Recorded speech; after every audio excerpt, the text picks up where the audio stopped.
Ladies and gentlemen, we are a little bit late because we are waiting for Javier to come. He's the first speaker. Javier?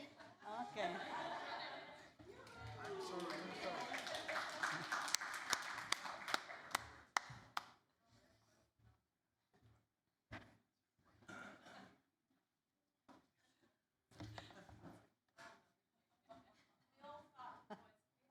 Are you okay? Okay.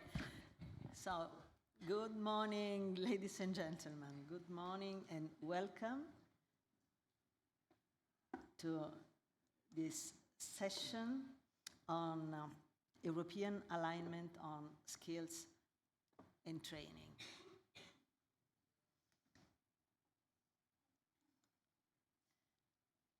Just to introduce the session, a few words. The session is focused on the alignment at the European level regarding skills and training. With the help of a panel of experts representing the diversity of stakeholders involved, we will identify a European dimension of training and development of skills to support mobility and interdisciplinary. Skills and competencies enhancement stands as a cornerstone in crafting robust research trajectories and are vital for shaping effective research career path. And the discussion will be centered on the harmonization and coordination of training activities, which is linked to sustainability and professionalization. The concept of a network of competence centers in EOSC context, as well as the definition of an European curriculum of data stewards, will be presented to collect needs and expectations. Other important linked themes will be touched as the certification and quality assessment of the training. And with this, I'm starting the session, and you will have the possibility, and we will ask you to answer some questions that you can find on Slido. So please look at the QR code, and you will have time during the presentation to answer to the Slido, and then we will discuss the same question with the panelists. So the question that you can see on the screen are: what kind of training provides the skills needed to support intersectoral career and mobility? How do you think your community can benefit from a competence center or a network of competence centers? And the third is, what do you think about the definition of an European curriculum for data stewards? So please go to the Slido and answer to this question. And with this, I'm very pleased to invite to the podium Javier Lopez Albacete, Policy Officer at the Directorate of Research and Innovation at the European Commission, and he will talk about skills and career in the ERA policy agenda of the European Commission. Thank you, Javier.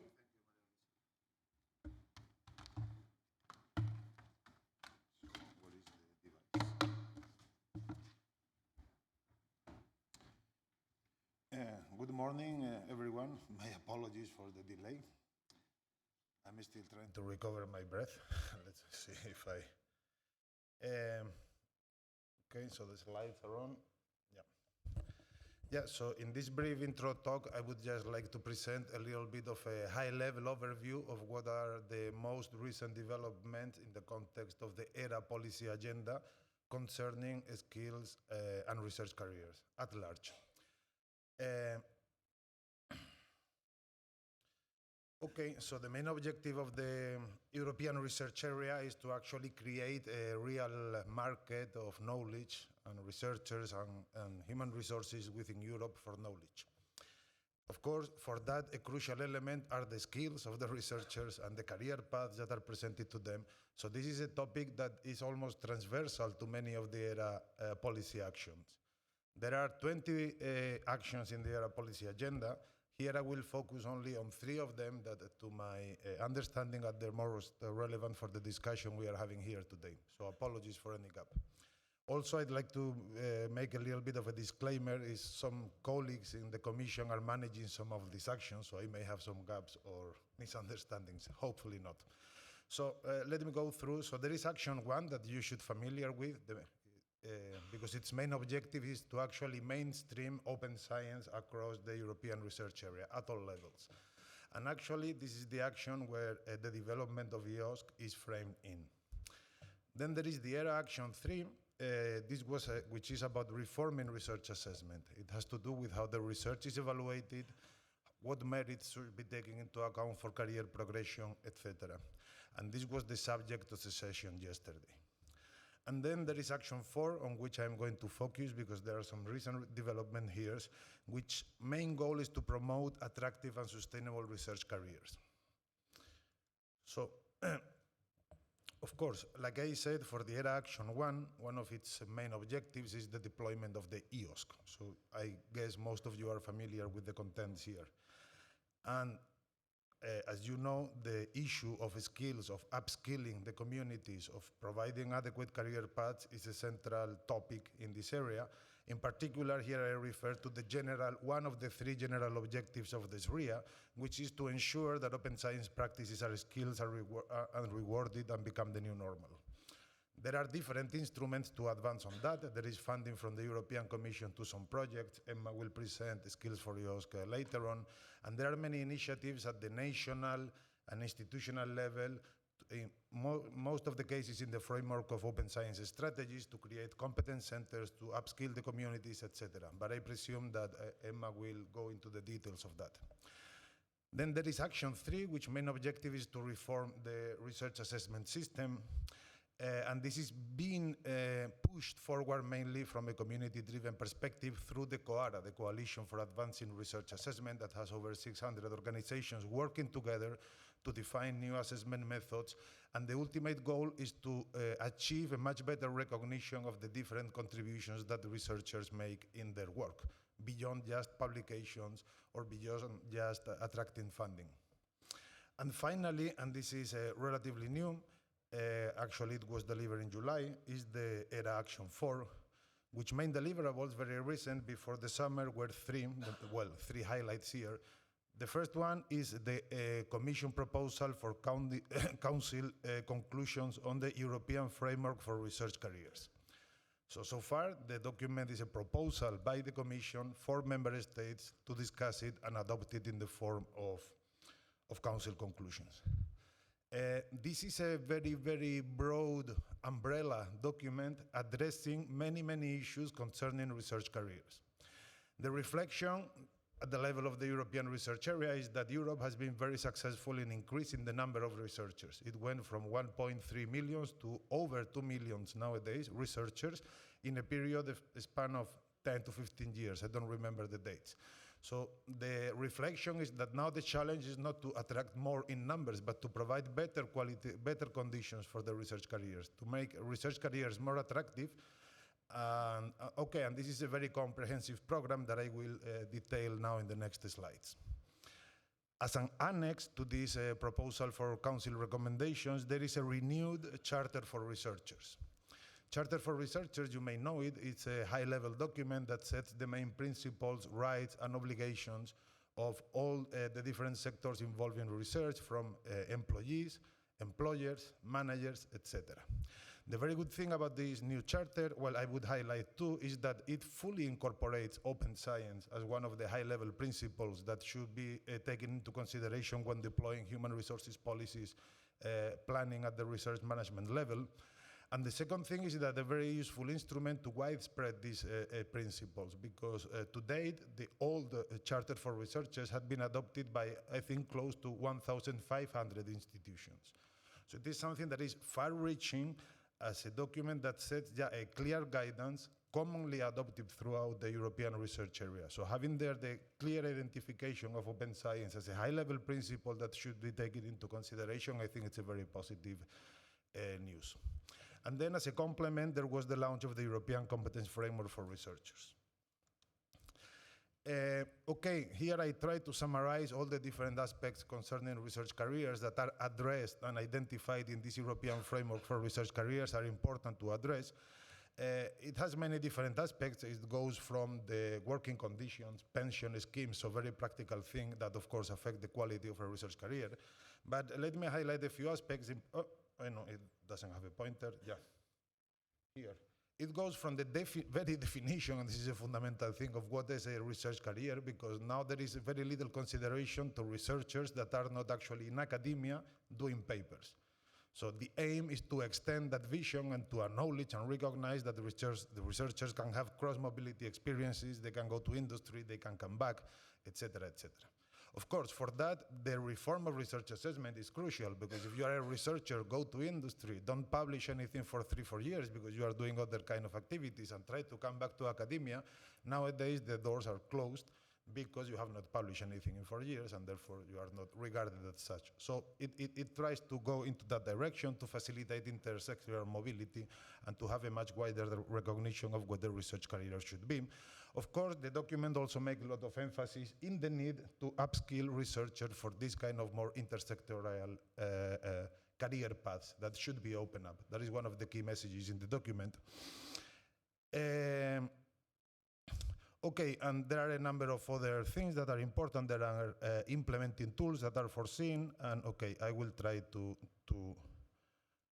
comment on the most relevant things. So yeah, this framework for research careers, the actual council recommendation has a much longer name. This is a nickname if you wish. If you go to the official documents, it's super long, I don't remember.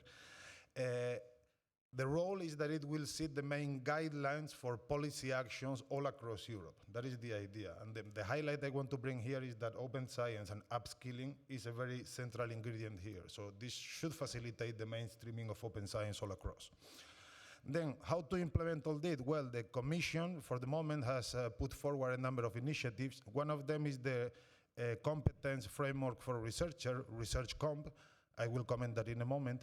Then there is also the plan to launch a ERA talent platform which builds on EURAccess. You may be familiar with EURAccess, that nowadays plays a little bit the role of a job market, if you want. You can go there, you can find job opportunities, offers, etc.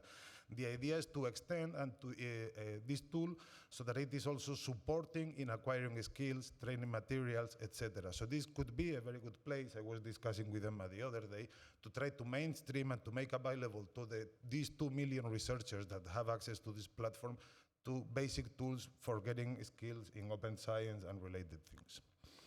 There is the plans also to set up a careers observatory together with OECD to see how the situation evolves over time. This is in the making yet, I cannot give you detail, but the idea is, okay, let's put policies in. It's good to have policies, but you need to understand how the situation evolves to see if the policies are being effective or not.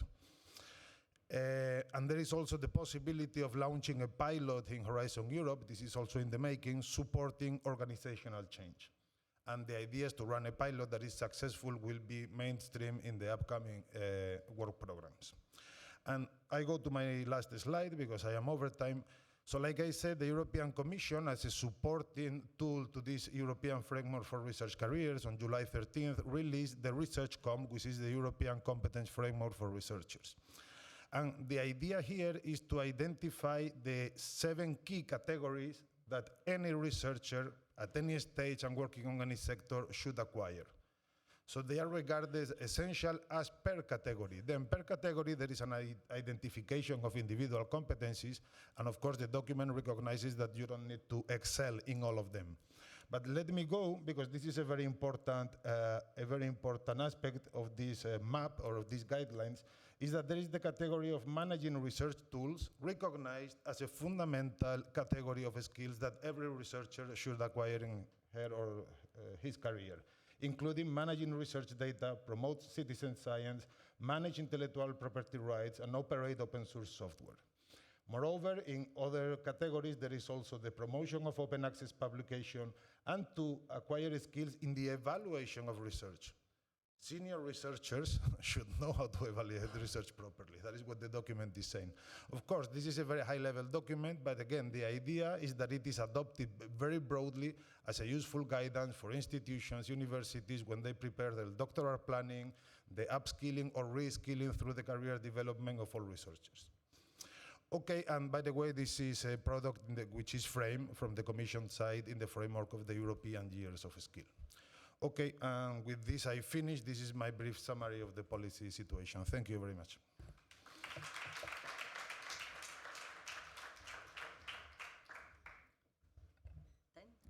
Thank you, Javier, for this very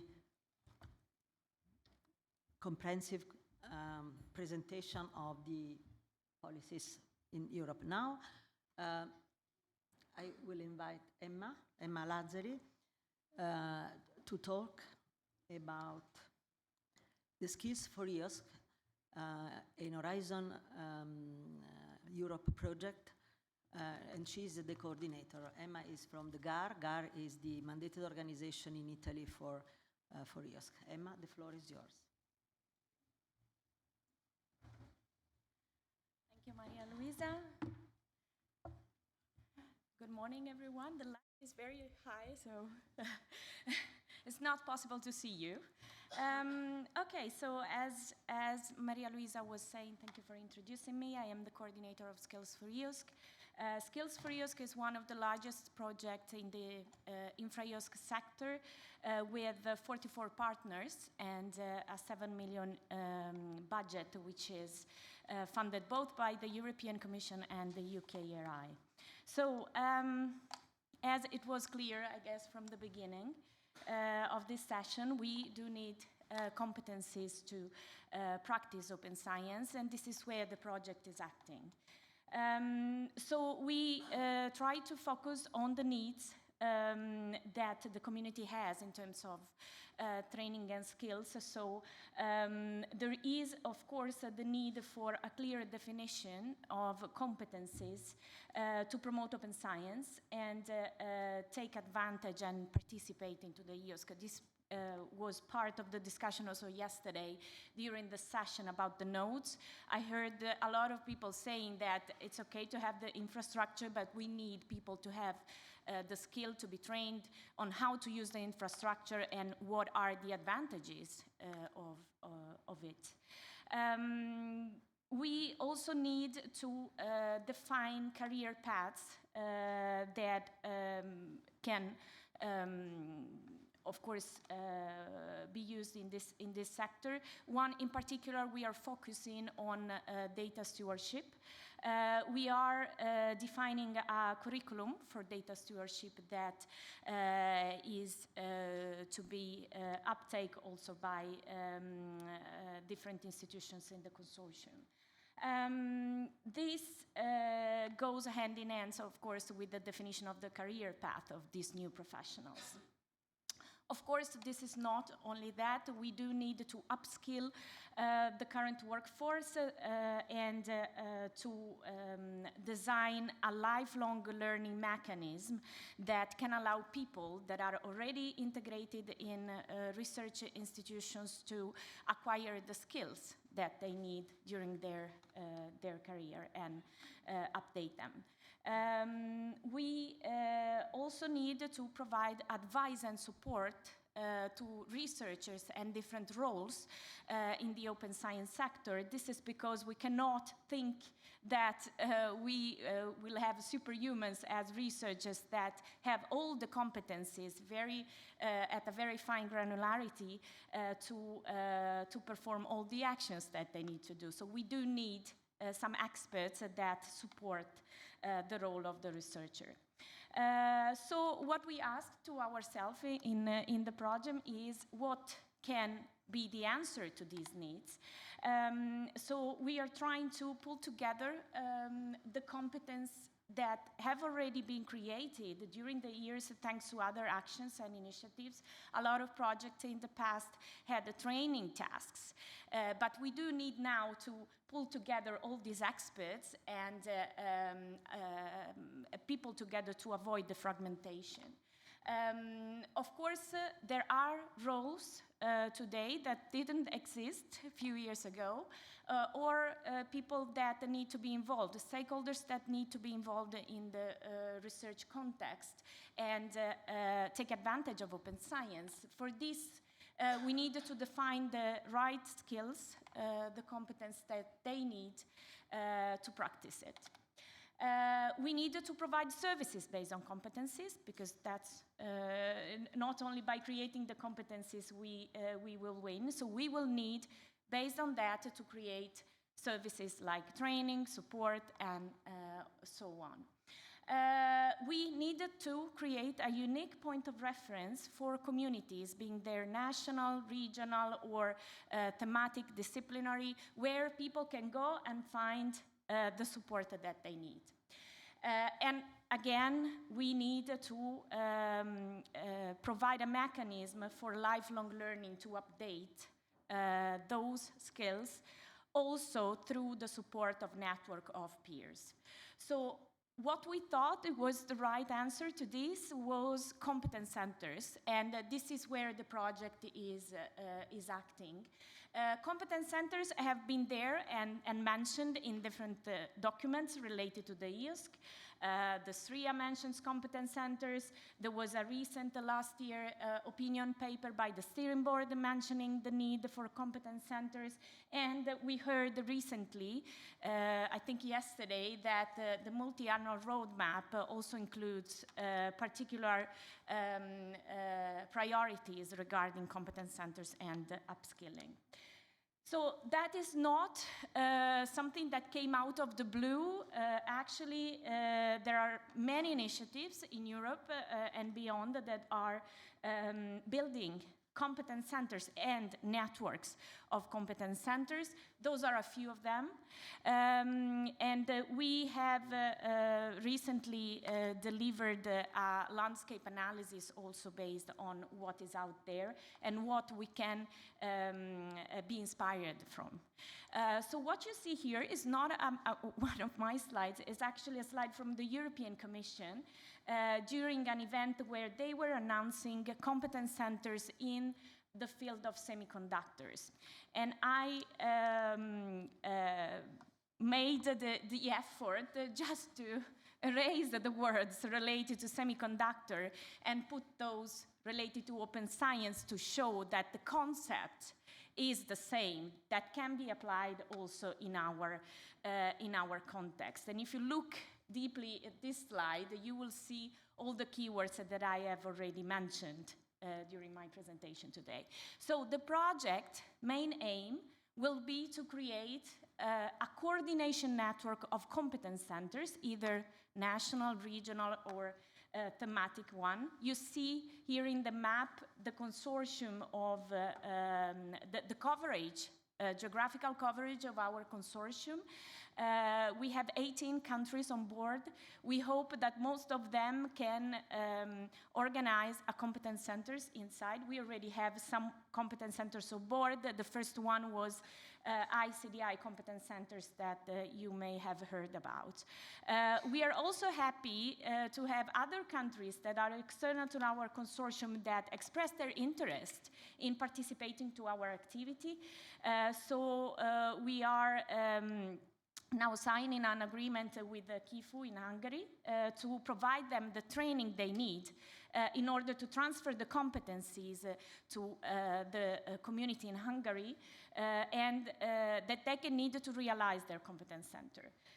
So this is how the project is working. We will identify competence centers in each country and we will provide them, support them with the competencies they need, the material that they will need, to resources to provide services based on those competencies.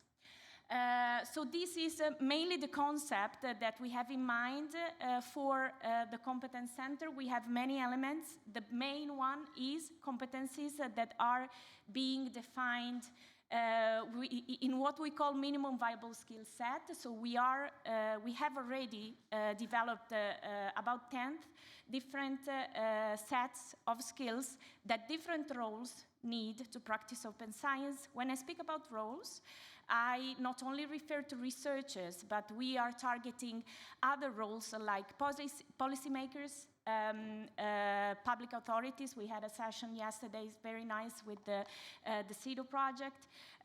We have different actors involved, and they all need to see their own version of open science skills that they need. So this is how we define the competencies. The minimum viable skill set, for those of you that are staying over the weekend in Madrid, will be presented on Monday at the Open Science Fair, together with the Fair by Design methodology for learning material that we have developed in order to have learning material that is fair by definition and can be efficiently reused by trainers in the competence centers. So competence centers are made of people that have the right competencies that are associated with different institutions in one specific community, so a country or a domain. Services will be based on the competence centers and on the competencies and run thanks to a pool of operational tools that we're putting together. Being those probably part of what we have learned will be a national node for EOSC.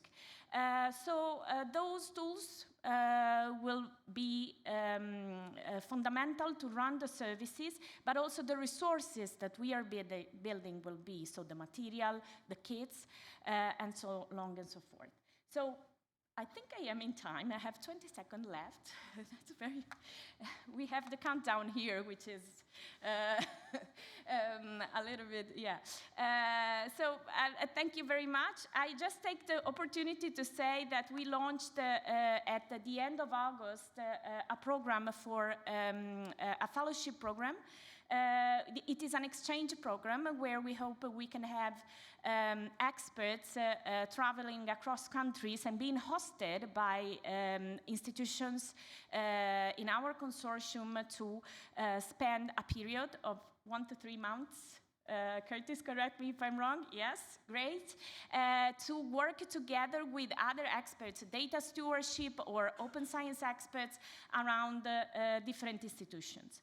So you will find more details in the cards that we have. Thank you so much.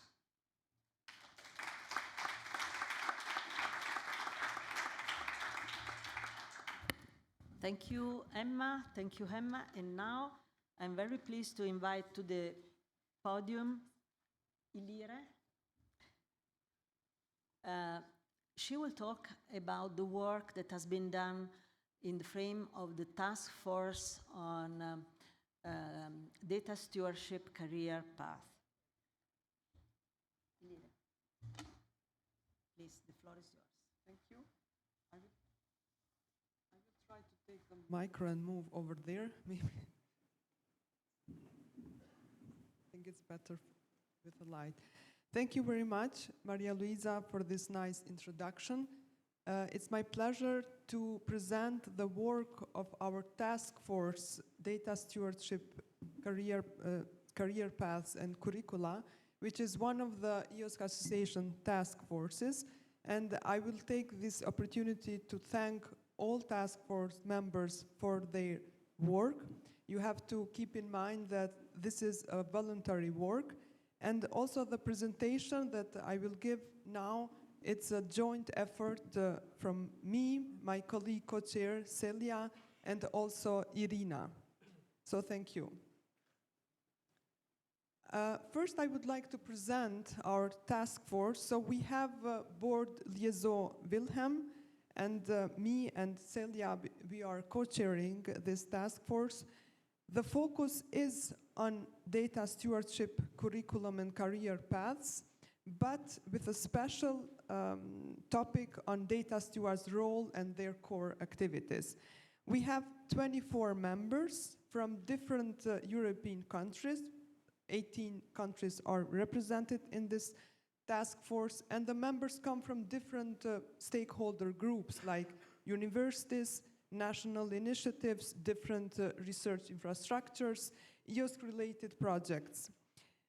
You can find also more information on the link that is provided here. What is our focus as a group? We wanted to focus on the role of data stewards. We have heard from presentation from Emma that data steward as a role is being established internationally, and they play a crucial role in making sure that open science practices are implemented in research. So they help researchers with means and instruments to make sure that they also build their competences in open science. They are interfaces or play also a liaison role with different stakeholders. If they are on an institutional level, for example, they are contact points between researchers and IT department, just as an example.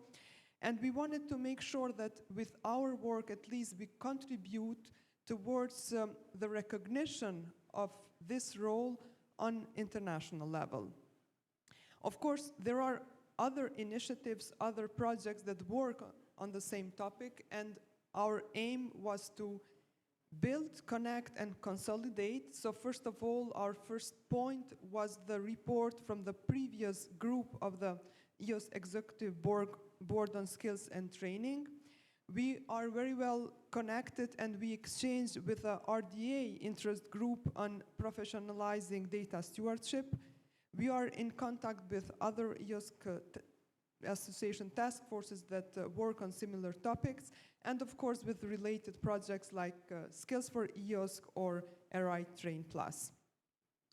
Our aim was to also identify use cases within our members that can show how data stewardship curricula and career paths can be implemented. We wanted to ensure that there is a co-creation process between all these policy recommendations and, so to say, the theoretical part and the practical part. And we wanted to have at the end some kind of contribution for the community, some visible output. How we did this and how we are organized. Within the task force, we had two work streams, minimal curricula and career paths.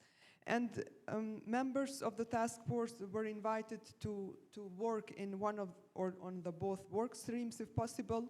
So in the last months, almost in the last 2 years, we managed to have 2 reports, 2 deliverables that are completed recently and are under review. In the work stream minimal curricula, we have worked towards recommendations for data stewardship skills training and curricula with implementation examples from European countries and universities. This work was led by our colleague Irina Kuchma, and we thank her for all the effort, but of course also all the contributors. In total, now we have 17 recommendations for European and national policymakers, funders, and governments, and we have 13 recommendations for research-performing organizations. All this is also connected, or all these recommendations are based on the use cases or case studies that we identified in 10 different countries.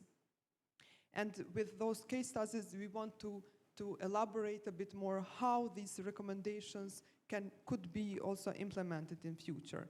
In the work stream of career paths, we also have a report which gives a state of the art on the career paths, and it gives an overview and a summary of relevant reports, papers, and also projects, and a list of recommendations with some identified activities that could be taken over from EOSC landscape. And that when we say that, we mean also EOSC partnership, specifically then EOSC association and also related projects. There is also a third activity that we had within the task force to bring important topics related to data stewardship to the attention of EOSC Association Board. So we contributed to the multi-annual roadmap and also to the new version of SRIA, and we are very happy that also our contribution now is considered in the priorities that were also presented during the EOSC symposium. Just to sum up my presentation, as soon as the review process is completed for our deliverables, and hopefully they will be accepted as official reports of the task force and the EOSC Association, then they will be accessible through the EOSC Association website. For today, I just want to give some insights on the recommendations, so just highlight some of them. When it comes to the European and national policymakers, funders, and governments, we realize that it's very important to have harmonized core data stewardship competences on European and much better on international level. There is a need to support the implementation of aligned European curricula, including also a certification for data stewards. There is a need to recognize and invest in advanced education to professionalize such roles that are related to data science and data stewardship, and these can be tailored, of course, on specific domain needs. But as we already heard from previous talks, there is a need to skill up also researchers with data stewardship skills. On the other hand, what can we do on an institutional level? So we try to provide some recommendations for research performing organizations. They have to include and commit to the education of data stewards on an institutional level and try to be aligned then on a national level. And they need to develop and implement curricula that address data stewards' technical and soft skills. And our other report on career paths, with our work we have realized that there is very important to make sure that we create sustainable career paths for data stewards. Our findings showed that there is a lack of documentation and evidence on this topic, and we tried to bring to the attention of EOSC partnership the important next steps. Here, just to highlight some of them, we thought as a task force that it is important to have a kind of monitoring framework to support the career paths and the professional development of data stewards. And I think this is in line with what has been said also before. This could be done by having a permanent data stewardship expert group, for example, or a network that could give advice in future to EOSC Association and to also related project, and also this group could assess the need to have a professional network of data stewards on an international level. There is a need to be aligned with other initiatives and activities, and such an expert group maybe could ensure that we avoid fragmentation, and as a community we work towards common goals. Thank you very much. So this was my presentation.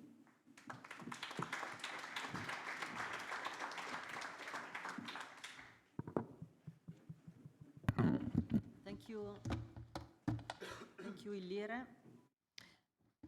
And now I think that we can, I want to invite to the podium the other panelists present here in the room, and Maya Dolinar, co-chair of the Open Science Working Group at Eurodoc, and Celia van Gelder, training program manager at the Elixir Netherlands, and Monica Forni, professor at the University of Bologna and expert in quality assurance and on higher education. So welcome to all my panelists. And I think that before starting with questions from the audience, maybe I can ask to see if there are already answers to the Slido questions. Can we have the results of the Slido? If not yet, I will ask our panelists to comment on the questions. And first, I will ask Maya if she wants to comment about the needs of professional competences. Thank you very much. So I'm here representing EuroDoc, which is the European Council of Doctoral Candidates and New Junior Researchers, and I'm really happy to be here in this panel presenting this important community.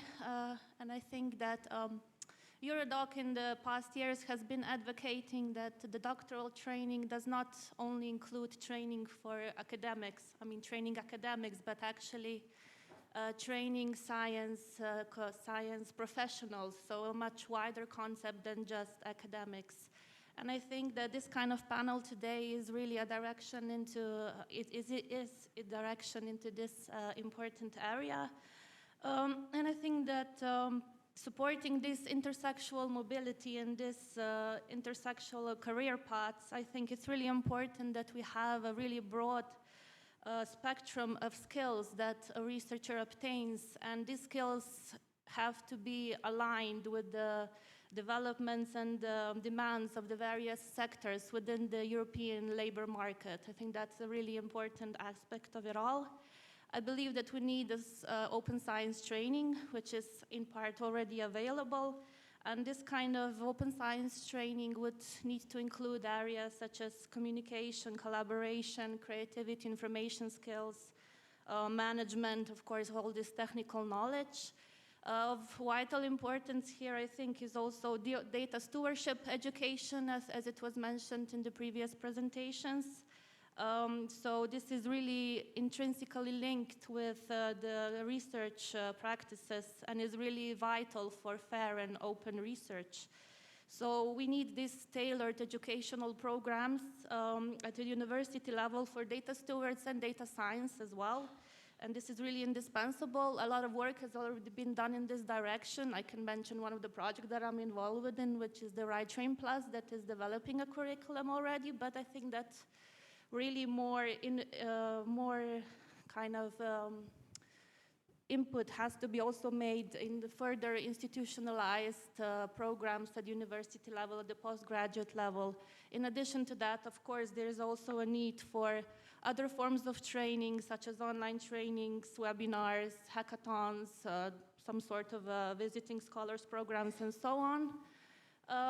And to add to that, what was already mentioned today as well are the data competence centers that I think are really vital in this aspect, that would kind of harmonize and standardize the curriculum on the European level, which would mean that researchers from whatever country would have the possibility to obtain the same skills and competences that are needed to be really, really important in today's labor market.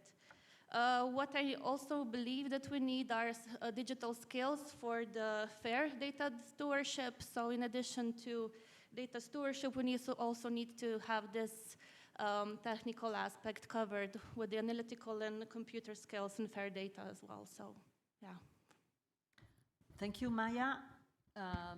Thank you, Maya. This is the point of view of a PhD student representative.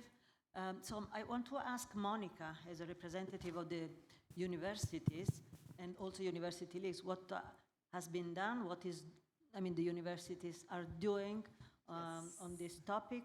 Yes, and if you think that the professional training needs to start also the first levels, the BA and master level. Yeah, this is the point, and following also the indication of European University Association document, Open Science Agenda for 2025, that recognized the need for training during the graduation.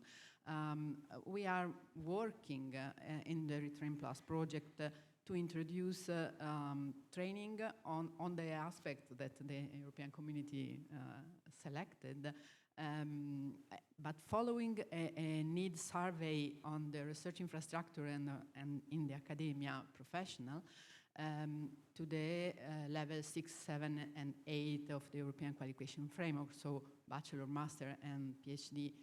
And this is very important also from the quality assurance aspect, because the European standard and guideline of the European agency that monitor the quality of the training within academia in Europe include the first standard that is that teaching must be based on research, and they are probably revising the European standard guideline on this point to introduce more clearly the open science as a mandatory part of research assessment. And of course, all the topics, research integrity and open data and open science in general, citizen science and everything, need to be introduced to students in early career to open their mind and to induce them to deep the knowledge in these fields.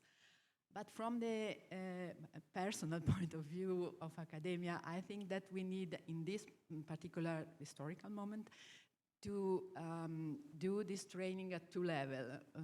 From one side, at the basic level, at the young people, and from another side, to the principal investigator, to the old people, because the young one cannot decide from themselves which is the best way to do research. They need resources, they need the approbation of the principal investigator. So we have to work into the academia at the two levels, the top one and the basic one. Thank you very much. Indeed, actually, we need to pave the way for a career path, starting from, you know, to targeting the young generation, but also we need to train the more senior one. And Celia, I want to ask you, I mean, if you want to add more, also on the point of view of the research infrastructure. Research infrastructure, you know, they have managers, they have operators, and the managing of data is very important for research infrastructure. So what you are doing? Thanks. So yes, I'm talking with my Elixir head now in behalf of the Elixir infrastructure. Actually, I think related to Emma, to the competence centers, I think Elixir actually is already a domain-specific competence center. So that's maybe for the second question interesting.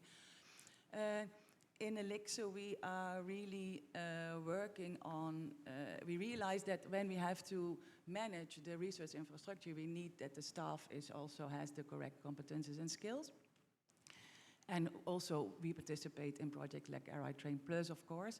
But I think a very good example is the Converge project, which has just ended in August. It was a 3-year project where all the Elixir nodes, the 23 nodes, contributed to together upskill, or improve, enhance the data management skills and competencies and services run by these competent people in Europe. And it was really a concerted effort, and what was important, it was not like that Elixir would make a program and put it on the countries. No, all the countries got the opportunity to work in Converge in a way that aligned with their own national needs, what they need at this moment for data management, data stewardship.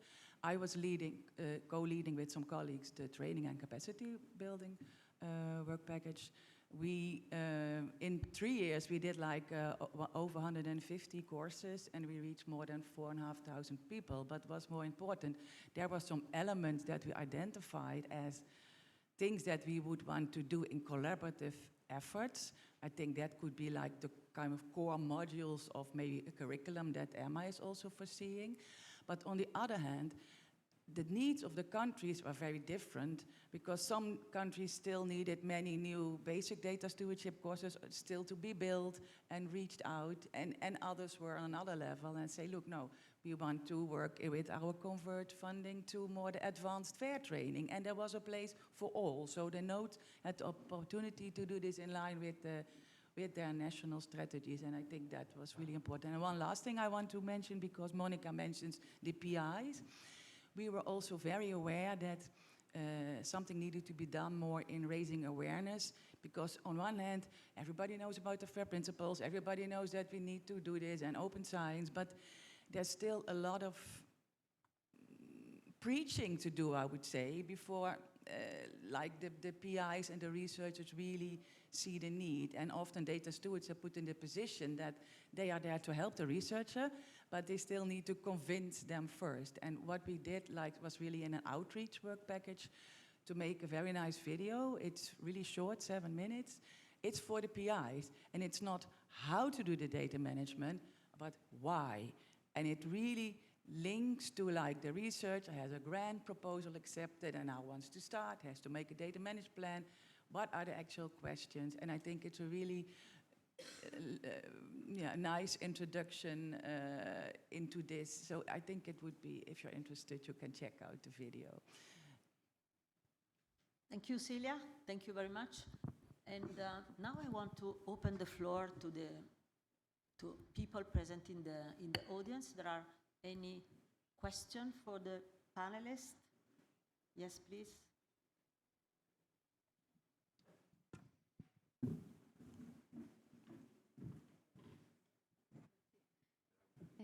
Thank you so much. I mean, this is a topic that I am really enthusiastic about as well, so I'm super biased. I think also the need to think about sustainability of the training materials. So not only thinking about, yes, we deliver a course, but how do we disseminate this even beyond that course instance, reaching more than the 4,000 individuals. So making the training materials fair and making it open, accessible, etc., and making sure that we are reaching even more. That's one point. I really think, as you say, to think about this both with the lifelong learning aspect, so the people that has already finished their formal educations, in combination with those that are now onboarding and the young people, because we need to raise the awareness and upskill people everywhere, and also reskill people. And this with open science is like the water that flows within all of us. So it just needs to be done. So thank you for all your efforts in that. Yes, please. So thanks, Jessica. So I think sustainability is really a key issue. And I know I'm lucky and I didn't mention that, but Converge is a project. It ended 3 years. But the Elixir training platform, and Jessica is one of the leads, is the platform that we have now been building for 10 years. And this will be the place where everything that we did will be sustained and taken further by the Elixir training community. And that also is a question that I had for the Skills for EOSC. If you put the network of competence centers in place during the project, what is the mechanism going forward to, how will this work when Skills for EOSC end? May I also react? I would like to bring another perspective, and I agree with all you said, Celia, and thank you for this remark. I think we can work also on an institutional level to make sure that training materials are considered as proper open educational resources, to make sure that they are confirm fair principles. At TU Graz, we have an open educational resource initiative, and we work together with Data Stewards. We have also a national certificate for open educational resources and also people who produce. So we thought, okay, all Data Stewards should do that certification so that we make sure that, because Data Stewards are mainly the persons who produce training materials, so at least we did the very first step towards sustainable training materials.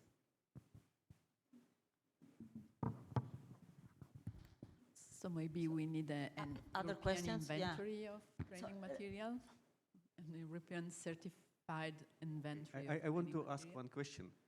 Many people already present us were talking about career path for data stewards. Can anybody to show me example of what is can be career path, starting from the, say, graduated from university? Because I know something how it looks like for industry, but I cannot understand what is data steward junior, data steward senior. What is the career path? I will continue. I keep microphone. I can start from academia. That is the more complicated one because there is no career path at the moment, at least in the most of the countries, because the data steward at the moment belong from the technical part of the personnel. So this is something that needs to be developed into the academia. Well, first of all, you need to define the profile. Yeah, and data stewardship, I mean, is not an already well-defined profile. And I think that managing data can include different types of competencies that are needed, not only the data managing, data curation, and so let's call it data scientist. And there are needs of skills, different type of skills, and maybe what can be organized at the university level is not a course to prepare data stewardship, but maybe competencies that can be added like small modules embedded in already existing university courses to be certified throughout the career through the micro-credential, for instance, and all together to prepare the competencies that are needed for this type of students. And then a career path means that you have a professional certified, recognized profession, and therefore, can be a kind of recognized career. I mean, there are researchers, there are service providers, which are not, I mean, already also the career in the research infrastructure is not a defined career, right? Because there is a kind of career for researchers, but not well defined for people working in research infrastructure, in activities that are in support of research, that are not doing research. Can I comment quickly? So just putting on my Dutch hat at the moment, in the Netherlands we have since 2021, because based also on the work that we did, that many of you know about the Data Stewardship Competency Framework that we published, since 2021 we have in the university profiles in the Netherlands, we have the data steward there in the human resources system, and there are also, I don't know if it's called 1, 2, 3 or ABC, but they are there. And I cannot give you the details of all the steps, what the first level is and the second and the third, but we could look at that. And I think this is a beginning of making this embedded in the organization and make it in a clear role in the system. And for the UMCs, the work is already also very far. And also, I don't think we need to forget the Universities of Applied Sciences, at least in the Netherlands, also there's a lot of work going on like the profiles in the organizations themselves, and they are the first condition to make a career path in the organizations possible. Okay. We can add that I the also reforming of research assessment can improve this point. Yeah, I'd like to comment on that. Thank you, Monica. Yeah, of course, there is one aspect which are the formal or certification aspects, how to structure the training or the degrees on the courses for upskilling at the universities, how to embed all that at the institutional level. But then, de facto, there is an even more important element to me, which is you define a career path by how it progresses in time. It's called a path, actually, because you move in time. And today, there are very little incentives to get engaged in that from the researcher perspective point of view. So I think that there is the part of incentives, or if you want to call it of seduction, the moment that researchers see that by engaging in that kind of practices, knowing how to manage your data properly, knowing how to do things with it, is actually rewarded in your career path. Let me give you a very silly example. Probably this will never happen, but let's say that one of the big European grants, you are a researcher that you have no publications, but you have done a fantastic work structuring a data set, making it available and facilitating further results. And there you are recognized and given, I don't know, a professor position at the university, a tenure, a big grant, etc. So this is another aspect which is complementary probably to your question, which is what is the structure or what is the definition or how is this embedded institutionally. I just want to remark that the two things have to come hand in hand, because if you create a structure, a path, you define a curricula at all the formal levels, but you don't supplement that with a de facto real attractive career path with recognitions, rewards, progression, tenure, etc., then that is not going to fly. So I think one has to work on the two sides. Okay. I would A lot of hands comment. raised. Somebody. Okay, so let me also. we know quite good with Celia what is happening in Netherlands. We could make a Dutch panel here about data stewardship. Sometimes that it was at the beginning, approximately 16, 15 years, and we discussed this Barend Mons, you know who is him, who first introduced the data stewardship into research area. We discussed how to build career path. It was a simple experience, was saying. Then at that time they provided training for data scientists.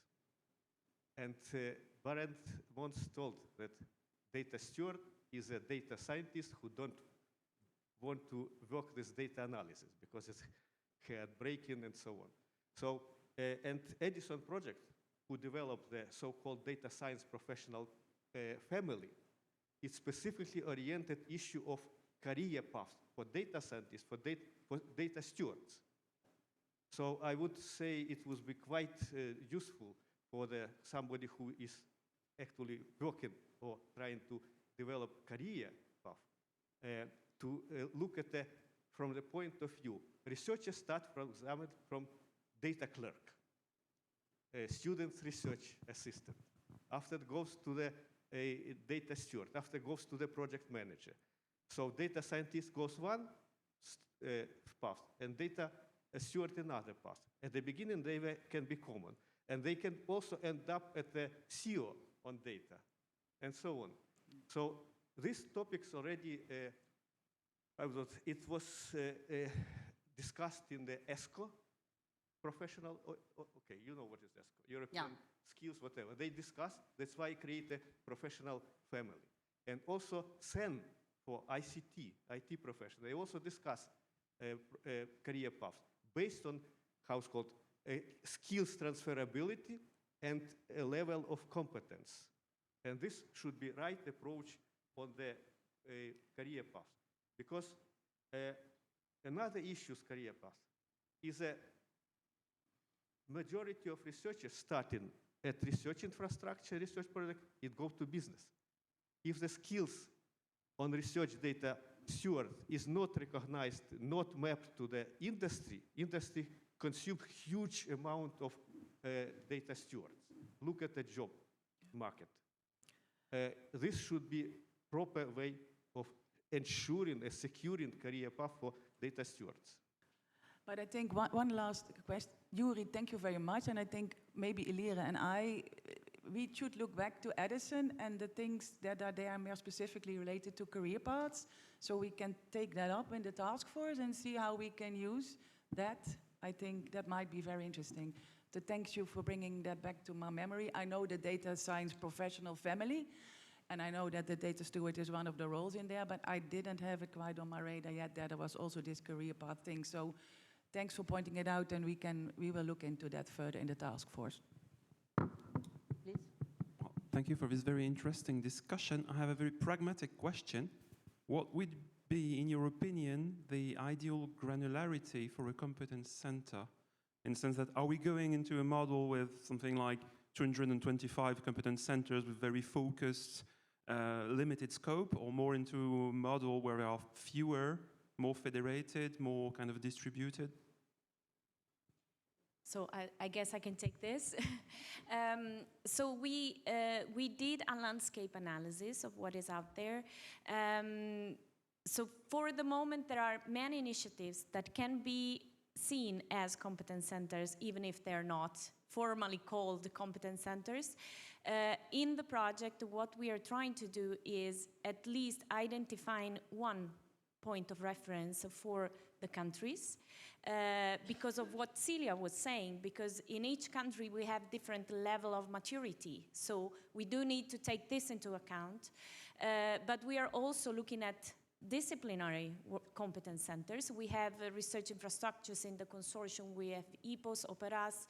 We're trying to reach out to others and other communities. For example, we have the community of national historical museums, which are a very particular community that handles data that can be used by researchers. So in some countries, we do go to the institutional level, like in the Netherlands, we do have this institutional level of competence centers. In others, we do need a single point of reference. So what we're trying to do is leaving the context, the local context, organizing at their best for their context. But we're trying to have this network of coordination and harmonization that is really needed to upskill also those countries that have a lower level of maturity, or communities that have a lower level of maturity. So there is no simple answer to your question, but it really depends on the context.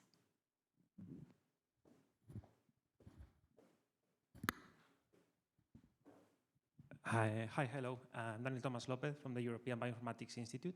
So one question, when talking about the assessment of the reform of how assessment is, how the research is assessed and promoting mobility and everything, is it been also discussed or to how to harmonize how merits are evaluated in the different countries or systems, not only in terms of what are the merits, but also what is required? Like some countries or systems require everything to be paper-proof, everything that you want to, that you want and that is assessed, that it's valued, while other countries with just a CV, for example, it's enough, and that it has an impact on how researchers want to go in or out. Thank you. Yeah, so that question that you put on the table is precisely the kind of questions that the 600 organizations in COARA are asking together and trying to come to a common answer. So that is why that initiative is so important. Actually, now very recently, COARA has set up the first wave of working groups, 10 of them, if I remember correctly, and several of them have in their mission statement, so to say, precisely these kind of questions that you're putting on the table. That is why I was hinting in my presentation at the beginning that there is a very strong crosstalk and interrelation in between the definition and improvement condition for research careers and the assessment. And that is recognized not only in the official documents, but also in the work that the community, through COARA, is doing to improve on that. Indeed, there are other questions from the floor? Yes.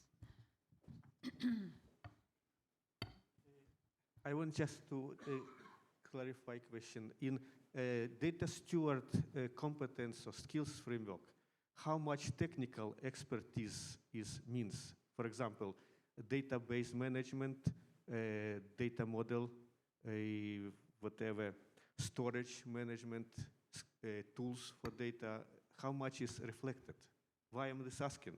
Because in the first FAIR project, we developed the data stewardship professional profile. And a amount of competences related to really technical aspects is very high. Why? Because we made a study on the job market research in Netherlands, UK, US, and few countries in Germany. And industry, as I mentioned, consumes a lot of data stewards. And data steward in industry is quite competent in sense of data management, is a part of the so-called data warehouse ecosystem, and even data sets management and sets management. So this issue, I don't know, just comment. I just gave you some kind of overview and would like to hear your comment. Yes, thank you. And we realize, at least also in our task force, so from the input that we got from all the members that brought different case studies from different organizations, but I can also elaborate on our experience at TU Graz. Of course, technical competences are needed and are required. This is a question that researchers are asking. And if you ask them, they would deliver everything to data stewards. They would delegate like the analytics, data management part, but we have to protect data stewards as well. So we have to find a good balance on which competences they need in order to do their job. This depends from the institutional needs, this depends from the context, this depends from the model that an organization is applying for data stewardship. We cannot say, and specifically for technical universities, we cannot say that data stewards can remain only on a support level. So in our case, they are building technical competences. This goes more in data science direction and in knowing how to use the tools. So if we want to provide researchers with a virtual user environment, then data stewards are the first contact point to disseminate this tool and to make sure that we roll it out. So they have to know the knowledge, what is out there. For example, when it comes to Docker containers, so they are building these competences in order to make sure that they promote the tool to the researchers. On the other hand, if we train data stewards and then they leave academia, of course, this is another problem that was mentioned by Javier as well. I think we need harmonized and standardized programs on European and international level in order to protect this new role. Thank you. But let's have a look to the answers to the Slido. Can we have on the screen, please, the answers to the Slido? I cannot read anything.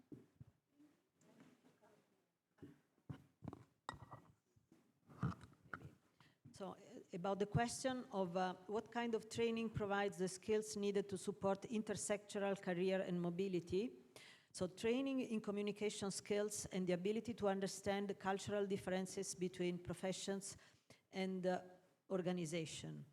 Training that provides the fundamentals and aimed more towards ERC and highlights the interoperability aspect of fair and open.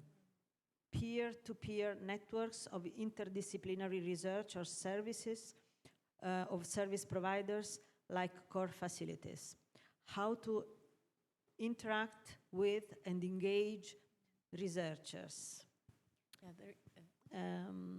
Regular upskilling for new trends, providing guidance while maintaining autonomy. I want you to start commenting on all this. Yes, I was reading before the answers. There are a couple that were blinking to me. So the first one is related to the peer networks.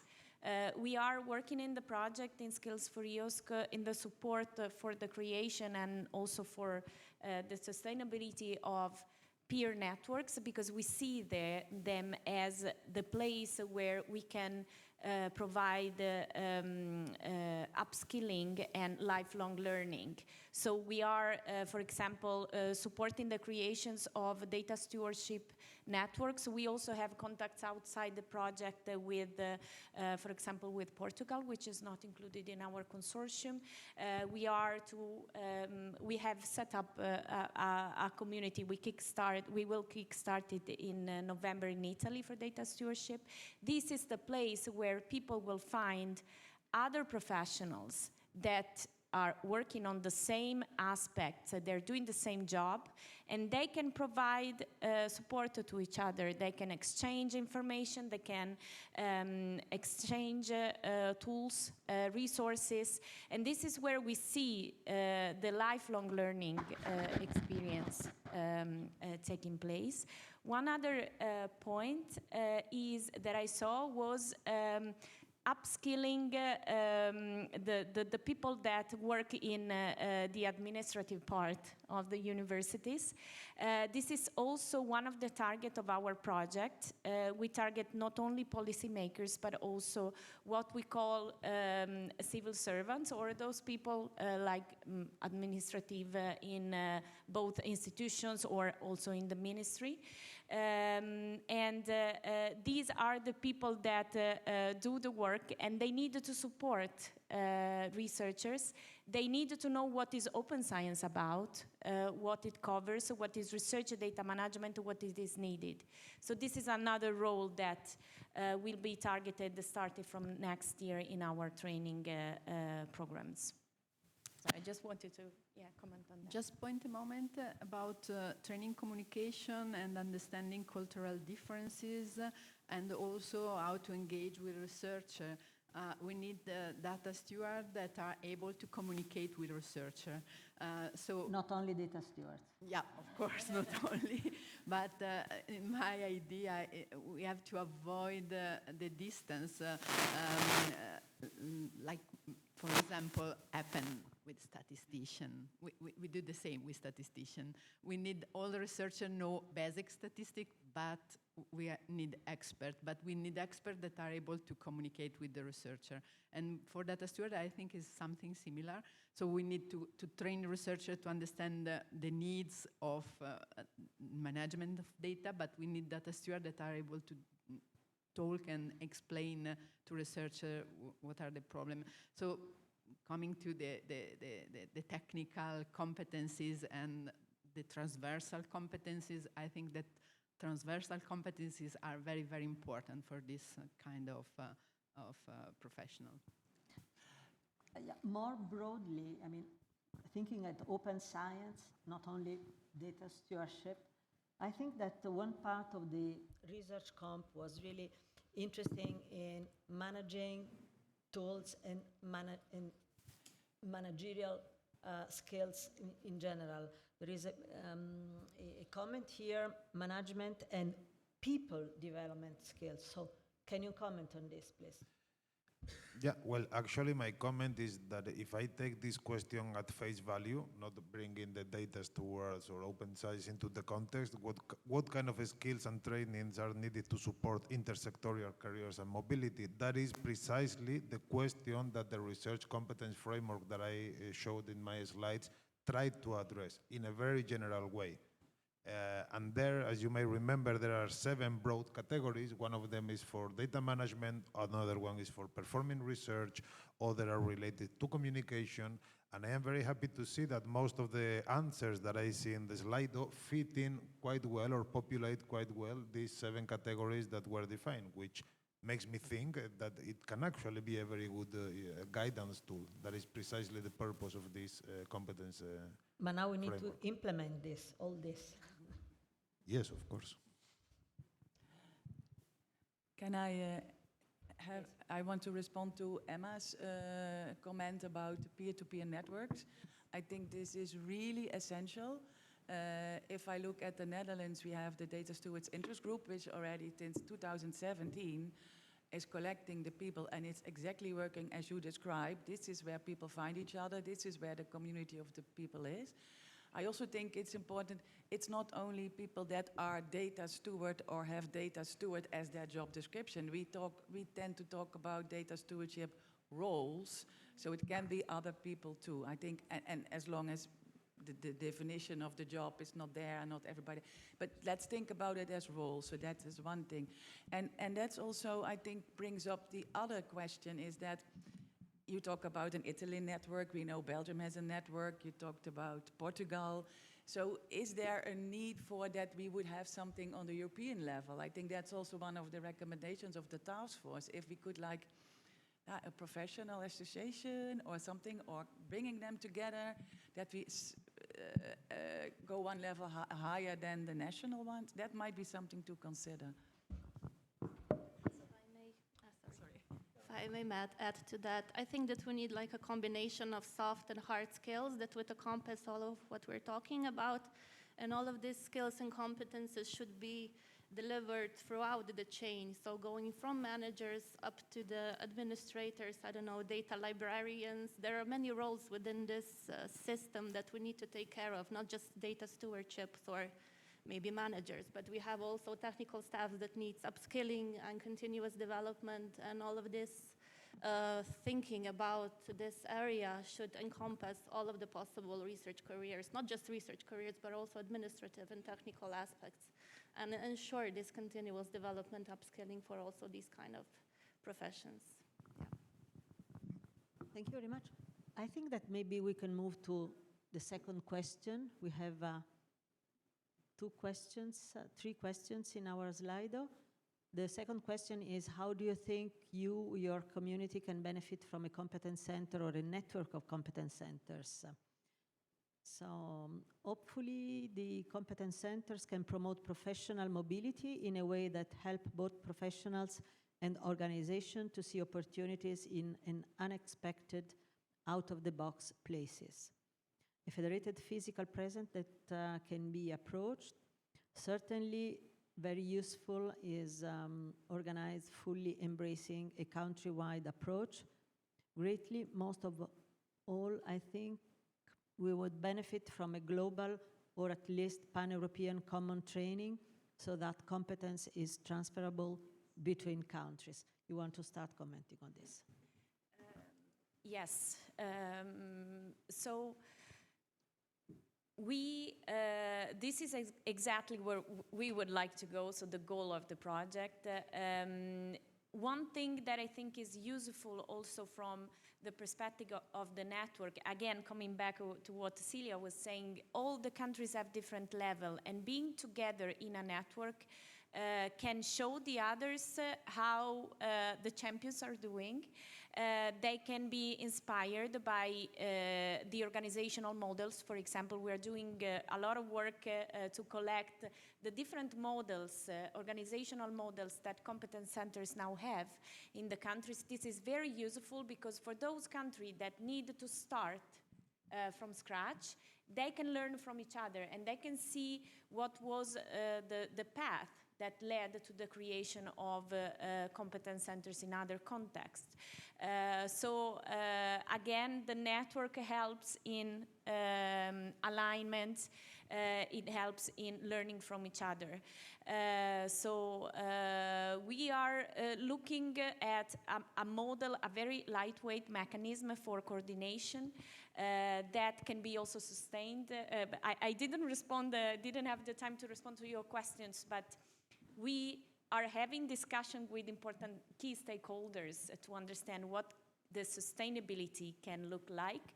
Actually, the task in the project started in September this year, so we don't have the answers yet, but we know who to talk with.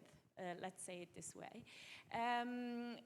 So yes, there are a lot of interesting. Which one? The last one? Sorry, I didn't have the time to read it. Train students from the beginning on open science and how research can perform online and fair principle. Yes.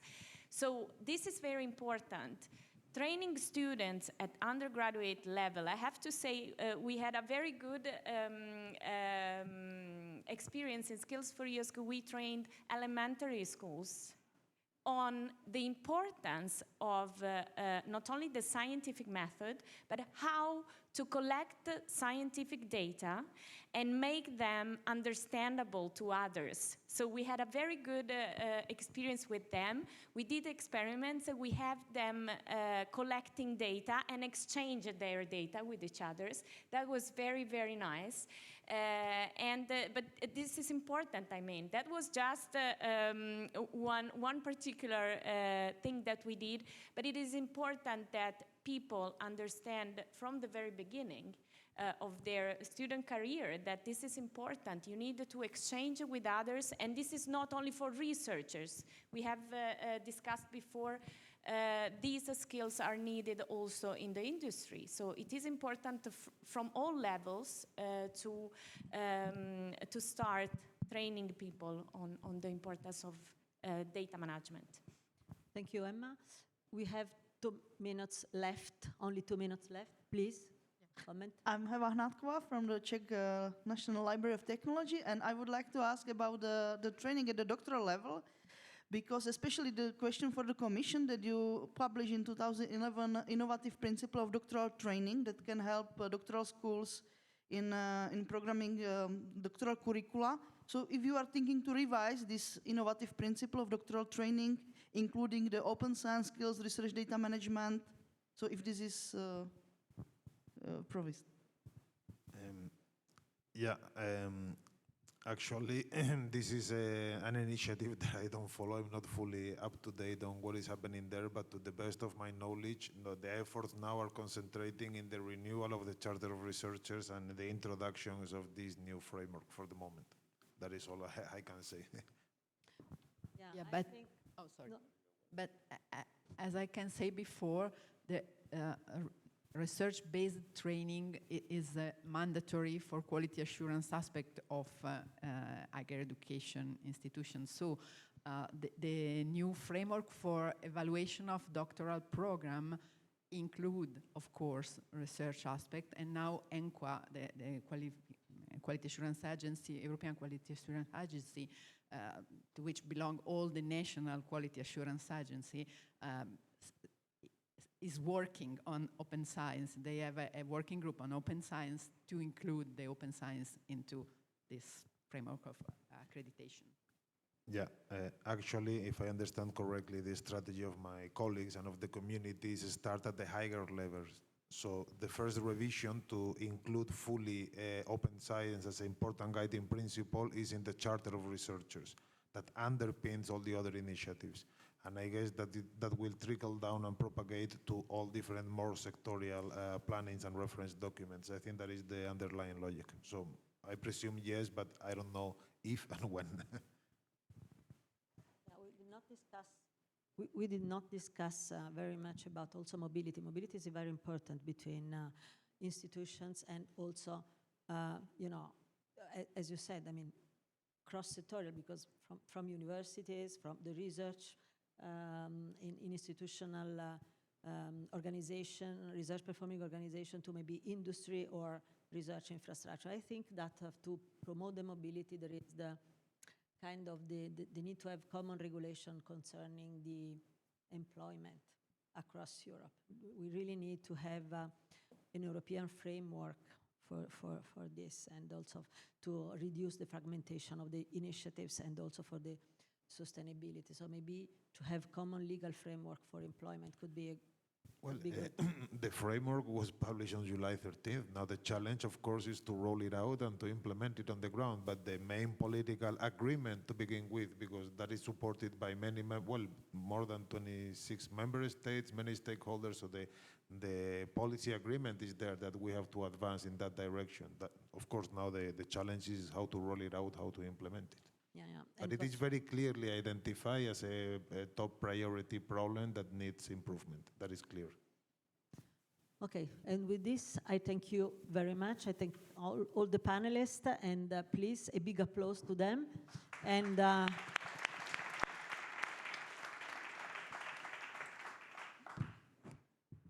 with this, the session is ended,